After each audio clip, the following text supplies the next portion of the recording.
Mes amis, bonjour. Bonjour à vous, les amis. Où que tu sois dans le monde, que tu regardes pas, je te passe mon bonjour. Que tu m'aimes pas, je te passe quand même mon bonjour. C'est gratuit. Il suffit juste de le reprendre. Mes amis, ce gars devient fou. Pas celui que vous voyez là. Celui qui va apparaître. Ce gars, moi je vous dis, il devient fou. Il est complètement à la masse. Pour garder le pouvoir, il est prêt aujourd'hui à faire tout et n'importe quoi. Tout et n'importe quoi. Il veut absolument rester au pouvoir parce que s'il part du pouvoir, s'il quitte le pouvoir, il sait ce qu'il attend. Et on sait tous ce qu'il attend. Les Israéliens avaient promis, hein, ils avaient dit, où qu'ils soient, on va les attaquer, on va les éradiquer. Même si les dirigeants du Hamas se planquent à l'étranger, on va les attaquer, on va les débusquer. Donc ils commencent à mettre leurs menaces à exécution. Mais à quel prix, les amis? À quel prix? Là, ils ont attaqué, ils ont utilisé 2 drones, donc tout le monde a entendu parler, où ils ont éliminé un dirigeant du Hamas du premier plan. Tout ça en violation territoriale étrangère. D'autant plus que des tensions avec le Liban existent, des tensions fortes. Depuis la guerre en 2006, où beaucoup de Palestiniens ont trouvé refuge après la création de l'État Israël sur leur terre, ils ont trouvé refuge au Liban. Le Hezbollah libanais prévient et insiste que l'acte des Israéliens était un acte grave, une agression grave contre le Liban. L'armée israélienne déclarée être dans un état de préparation maximale pour tout scénario et de l'autre côté, le Hezbollah a déclaré que les crimes ne resteront pas impunis et sans riposte. Alors que veut faire l'Israël? Il veut embraser la région? Est-ce que l'Israël veut embraser la région pour obliger les Américains à rentrer en guerre? Mais il y a un risque réel d'escalade alors que les négociations sont au point mort. Il y a un risque réel. D'abord, ils ont traité les Gazaouis de terroristes et puis ils ont dit ben, il faut qu'ils s'en aillent. Donc si l'Égypte n'en veut pas, il faut qu'ils s'en aillent en Europe. Donc vous des personnes morales qui traitent certaines d'autres personnes d'animaux et de terroristes, et vous voulez les envoyer ailleurs, dans d'autres populations. Donc pour vous, c'est des terroristes, donc vous voulez prendre les terroristes, les envoyer ailleurs, donc pour qu'ils aillent faire des dégâts ailleurs, mais pas chez vous. C'est une logique purement israélienne. Donc, toutes, toutes ces guerres menées contre le terrorisme ont été contre-productives. Ces politiciens ont du mal à le comprendre. Jusqu'aujourd'hui, dites-moi, quel est l'État qui a gagné contre une idéologie? Il n'y en a pas. Aujourd'hui, le Hezbollah est beaucoup plus puissant que ce qu'elle a été en 2006, lorsque l'Israël avait voulu éradiquer le Hezbollah. Comme ils le disent aujourd'hui, éradiquer le Hamas. Israël, il est en train de reproduire l'erreur que les Américains ont fait après le 11 septembre.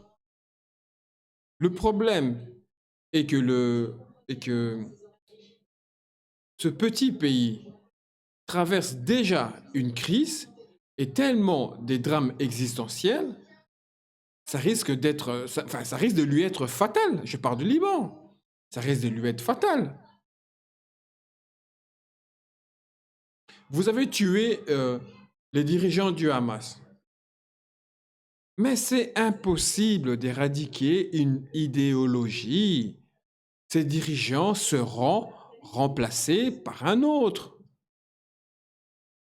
Aujourd'hui, vous criez victoire parce que depuis le début de la guerre, vous arrivez uniquement maintenant à tuer un de hauts dirigeants du Hamas.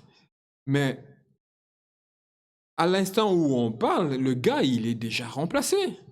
Il est déjà remplacé par un autre. La seule solution est une solution politique. Il faut arrêter. C'est totalement illusoire de croire que vous allez les éradiquer. C'est illusoire. C'est illusoire. La seule chose que vous allez arriver à faire, c'est faire des milliers de morts, faire encore de plus en plus des morts. La seule chose que vous allez gagner, c'est la colère de la jeunesse qui ont tout perdu, famille, maison, enfants, enfin, qui auront tout perdu. Ce que vous allez gagner, c'est que ces jeunes-là vont rejoindre demain le Hamas et le Hezbollah. Et plus tard, ils vont préparer silencieusement une autre guerre dans 2, 3 ans. Et vous retomberez dans 2, 3 ans dans une autre guerre où vous allez encore tuer beaucoup plus de civils. Aujourd'hui, ce qui est fou, c'est qu'il y a encore plusieurs ministres, israéliens évidemment, qui appellent encore ouvertement à l'éradication du Gaza. Et qu'il n'y a personne qui ne dit rien, personne qui le dénonce. Même à la télé, on voit même pas, on voit même pas des débats sur ces propos. Moi, je pense que le fait qu'ils n'arrivent pas à gagner cette guerre illusoire à Gaza, ils veulent, à mon sens, envoyer un message aux autres alliés de Téhéran en attaquant le Liban. C'est mon avis. Je l'ai entendu quelque part et j'ai pensé que c'est vrai. Enfin, moi, je pense que c'est vrai. En plus, tout cela sans prévenir les États-Unis, son grand allié. J'ai l'impression que Netanyahou veut embraser la région, car il le souhaite, car il souhaite s'accrocher au pouvoir, à son poste, pour bénéficier de cette protection, qui lui est vitale et qui lui éviterait toute autre action, toute condamnation, s'il y a inculpation après-guerre. Parce qu'après-guerre, s'il n'est pas au pouvoir, ce gars sera traduit en justice, on le veuille ou pas, tôt ou tard. Car nous le savons aujourd'hui que des plaintes sont déposées de génocide et de crimes de guerre à l'encontre de l'Israël par plusieurs nations. Peut-être pas occidentales, mais plusieurs nations commencent à porter plainte, comme l'Afrique du Sud. C'est déjà pas rien, l'Afrique du Sud est une grande nation. Comme ce type, il a un soutien de certains politiciens fous occidentaux, il veut ouvrir un deuxième front qui lui permettrait d'éviter la fin de la guerre à Gaza. Mais l'histoire a démontré que Israël n'a cessé de se casser les dents dans toutes les guerres qu'il a voulu, quand il a voulu occuper le Liban, ou quand il a voulu anéantir des mouvements qui s'opposaient à lui. Il s'est toujours cassé les dents. Le 31 décembre, Israël a déclaré ceci, donc 2 jours avant l'attaque des drones. Au niveau de la frontière nord, il y a, je dirais, une gestion de cette crise sécuritaire, une sorte de joute entre le Hezbollah et Tsahal, avec des lignes à ne pas dépasser. En tout cas, si le Hezbollah dépasse ces lignes, c'est le Liban tout entier qui est en danger. Et comme l'ont dit le chef d'état-major de l'armée israélienne et également le ministre de la Défense, ce qui se passe à Gaza peut également arriver à Beyrouth. Israël ne veut pas cela. Alors, moi, je vous invite à imaginer si c'était un dirigeant iranien qui avait tenu ces propos, comment l'Occident aurait réagi? Cela aurait fait grand bruit en Occident. Ne soyons pas hypocrites, mais cela passe crème quand tu as un porte-parole de l'armée israélienne qui dit ce genre de propos. Ça passe crème. Si l'Iran avait dit ça, on serait tous en panique ici.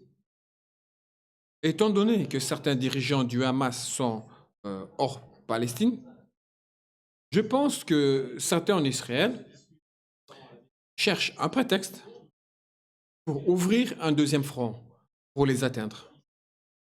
Et le seul nation à pousser Israël à faire marche arrière, les États-Unis. Mais Israël n'écoute même pas les États-Unis, car ils sont dans leur processus de diabolisation de l'adversaire.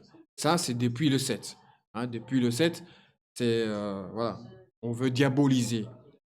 Diaboliser pour avoir l'opinion publique la plus large possible. Malgré qu'on voit que l'opinion publique aujourd'hui ne tient plus pour l'Israël, mais il n'y a aucune nation, pardon, qui ose dire stop. Je parle chez nous ici. Hein. De toute façon, même s'ils disent stop, même les amis d'Israël, l'Israël ne les écoute même pas. C'est déjà, ils n'écoutent pas le patron qui est les États-Unis. Pourquoi il va écouter la France, l'Allemagne et tous les autres? La France n'est plus ce qu'il était au point de vue. Il ne pèse plus internationalement parlant, enfin, à mon sens. Rappelez-vous, en parlant de la France, rappelez-vous que le général de Gaulle, celui que Éric Zemmour aime tant, qui cite à longueur de journée, pourtant, lui, il est pro-israélien, Éric Zemmour. Mais rappelez-vous que le général de Gaulle, lui, a fait condamner très violemment l'occupation par l'Israël par la force en 67, la prise du territoire par la force, et qui avait prédit que cette occupation allait faire naître des mouvements de résistance, que ce même mouvement de résistance serait qualifié de terroriste, et que ce cercle vicieux ne pourrait prendre fin qu'en brisant l'occupation.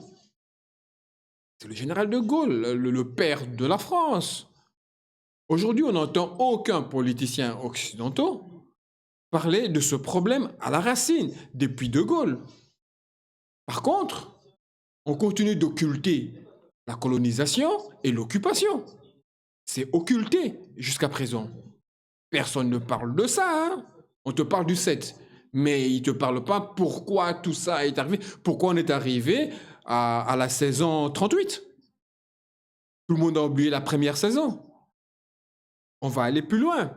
En 68, le général de Gaulle, encore lui, après que l'Israël ait bombardé l'aéroport de Beyrouth et qu'ils ont détruit 13 avions civils, le général de Gaulle a pris l'initiative personnelle, sans consulter son conseiller, sans consulter ses ministres, de prendre un embargo des armes en direction d'Israël. Enfin, de mettre en place un embargo des armes en direction d'Israël. Aujourd'hui, écoutez-moi bien, hein, oui, aujourd'hui, certains partis politiques qui étaient ou qui sont encore ouvertement antisémites, et vous voyez très bien de quel parti politique je parle, en Occident je parle, hein, en Occident, peut-être ailleurs aussi, prennent position pour l'Israël, soutiennent ouvertement Israël, car ce soutien est un moyen de se dédouaner, de se faire oublier de leur histoire passée. Parce qu'en soutenant Israël, ils espèrent que leur histoire passée soit oubliée ou qu'ils soient pardonnés par l'Israël. De faire oublier leur collaboration du passé. De devenir aujourd'hui des protecteurs occidentaux contre cette nouvelle ennemie. Zemmour a été celui qui a dit que Pétain avait sauvé les Juifs de France. Avait scandalisé toute la France. Aujourd'hui, Zemmour est pro-israélien. Aujourd'hui, on oublie que Zemmour avait dit ça. Hein. Les Israéliens, ils ont oublié. Marine Le Pen, elle a toujours refusé de condamner certains propos de son père. Je ne vais même pas rentrer dans ses propos. Faites de petites recherches, vous verrez bien les propos de père Le Pen. Aujourd'hui, Le Pen ne l'a jamais condamné. Le président n'a jamais condamné ouvertement, directement. Il a toujours pris des virages. Aujourd'hui, tous ces gens-là soutiennent l'Israël ouvertement. Parce qu'ils espèrent qu'en faisant cela, on va oublier leur passé. Et c'est un peu ce qui arrive aussi avec le Front National, hein. Le RN, là, c'est ça, c'est le RN, enfin, parti de Marine Le Pen. C'est ce qui arrive un peu aujourd'hui, hein. Ils sont dédiabolisés, hein. Aujourd'hui, c'est Zemmour qui a pris sa place. C'est fou. Ce qui me fait rire, c'est qu'au nom de l'Europe, certains portent un soutien inconditionnel à Israël, mais continuent de nous parler de la solution à deux États, sans que personne puisse prendre la moindre initiative à forcer Israël à accepter cette solution à deux États. Moi, j'ai toujours dit que c'est la solution. Okay? Bien que mes connaissances là-dessus sont un peu limitées, je l'avoue, mais de ma part, j'ai toujours pensé que c'est la solution parce que Israël n'arrivera pas à éradiquer Hamas et Hamas n'arrivera pas à éradiquer Israël. Donc, à un moment donné, il faut se rendre à l'évidence. Moi, j'ai toujours pensé cela. Mais si il y a, mais s'il y a personne qui oblige Israël à accepter cette solution à deux États, comment on fait? Le seul pays qui peut l'obliger à accepter cette solution à deux États, c'est les États-Unis. Mais ils ne bougent pas le petit doigt. Pourquoi? Mais parce qu'eux, ils vendent des bombes, ils vendent des armes aux Israéliens. L'argent passe avant la vie des autres. Si eux, ils acceptent cette solution, ils ne vendent plus les armes à Israël. Et l'Israël va vivre en paix. Enfin, c'est juste ce que je pense. Ça va plus loin que ça, évidemment. Même à mon humble niveau, moi, je pense ça. Moi, j'en suis persuadé. Parce que regarde, il y a un truc que j'ai découvert. Est-ce que vous savez que lorsque... ça m'a scandalisé, hein, franchement. J'ai été scandalisé. Scandalisé et choqué. Franchement. Est-ce que vous savez que lorsque vous vivez à New York et que vous financez une colonie en Cisjordanie ou en Jérusalem-Est, vous avez des réductions d'impôts. Vous vous rendez compte? Malgré cela, on continue à nous vendre ou à nous parler de la solution à deux États. Je ne comprends plus rien. Mais comment cela peut arriver? Un monde hypocrite. Mais vraiment, c'est un monde hypocrite.